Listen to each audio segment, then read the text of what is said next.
Welcome back. It's time for this week's Capitol Report with Pat McGuigan of CapitolBeatOK.com. Pat, you recently wrote about a proposal to require state agencies to detail all the federal money that they are getting and using and to disclose the requirements that they have to meet to get that money. The idea narrowly passed in session, but then Governor Mary Fallin stopped it. Tell us about that. Yeah, it had really strong support. It was bipartisan support in both the House and the Senate. It was an idea that came from Tom Newell, Republican in the House, and from Greg Treat, a Republican in the Senate. And it was described by Governor Fallin as duplicative and unnecessary, at least by her staff, and in a statement that she put out. And I don't know, I think that this was an intriguing idea. And the reason is, what comes to mind with me when I think about the debt is the equivalent. I'm not comparing my country or its government to the Soviet Union. I am recalling the famous Ronald Reagan re-election ad in 1984, where there's a bear lumbering through the woods. And in my mind, the bear is this massive, seemingly unconquerable and unimaginable federal debt and unfunded band-aids throughout the country and our government.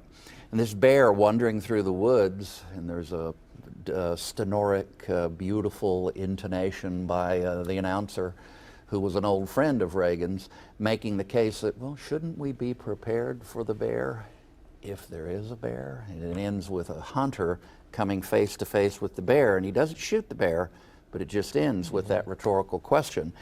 Well, I think we need to be prepared if there is a bear, and it sure looks like there's a bear when the debt is beyond $17.5 trillion. And so it surprises you that the governor vetoed that measure? I'm disappointed the governor vetoed it, but she says that we don't need it. I guess I'd like to have a report from every agency every session that all of us in the press can access easily and share with our readers and viewers. All right, now we are on a different topic here. We're both fans of live theater. Next weekend brings the annual performances of the Oklahoma Senior Follies.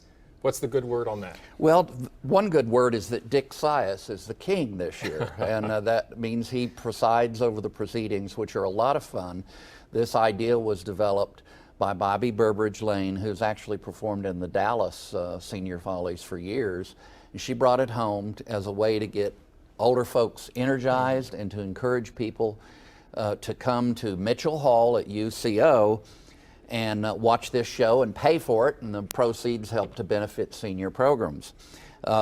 Burbridge Lane and also Terry Runnels is the director, a good friend of mine and colleague in the Oklahoma City Gridiron. It's old folks acting young. Singing, dancing. Yeah, the whole bit, telling jokes, old-fashioned kinds of vaudeville things, and I commend it to everybody's attention. August 14, 15, and 16, you can get the details online. All right, and you can read about these and other topics at CapitolBeatOK.com. For Pat McGuigan, I'm Alex Cameron. Have a good day.